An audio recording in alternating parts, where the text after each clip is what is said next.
தாவீதின் மகனும் ஆபிரகாமின் மகனுமான இயேசு கிறிஸ்துவின் மூதாதையர் பட்டியல். ஆபிரகாமின் மகன் ஈசாக்கு, ஈசாக்கின் மகன் யாக்கோபு, யாக்கோபின் புதல்வர்கள் யூதாவும் அவர் சகோதரர்களும். யூதாவுக்கும் தாமாருக்கும் பிறந்த புதல்வர்கள் பிரேட்சும் சொராகும்.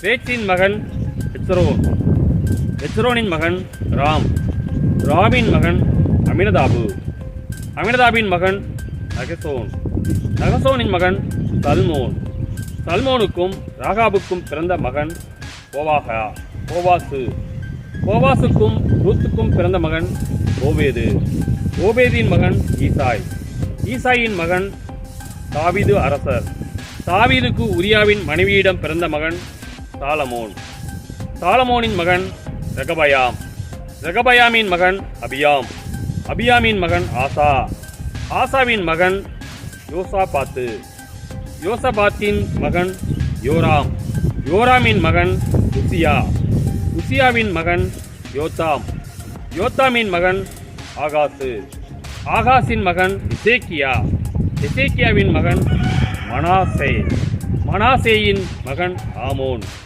ஆமோனின் மகன் யோசியா, யோசியாவின் புதல்வர்கள் எக்கோனியாவும் அவர் சகோதரர்களும். இவர்கள் காலத்தில்தான் யூதர்கள் பாபிலோனுக்கு சிறைப்பிடித்து செல்லப்பட்டார்கள்.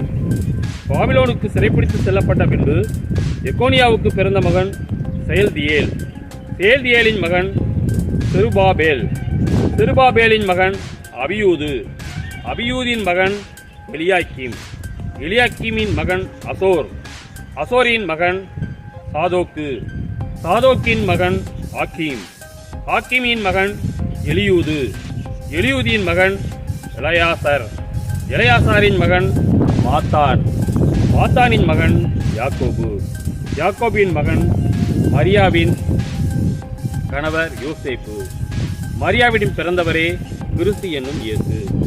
இயேசு கிறிஸ்துவின் பிறப்பையொட்டிய நிகழ்ச்சிகள். அவருடைய தாய் மரியாவுக்கும் யோசேப்புக்கும் திருமண ஒப்பந்தம் செய்யப்பட்டிருந்தது.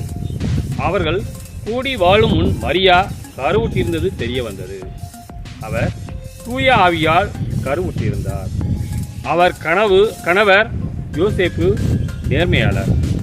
அவர் மரியாவை இகழ்ச்சிக்கு உள்ளாக்க விரும்பாமல் மறைவாக விலக்கிவிட திட்டமிட்டார்.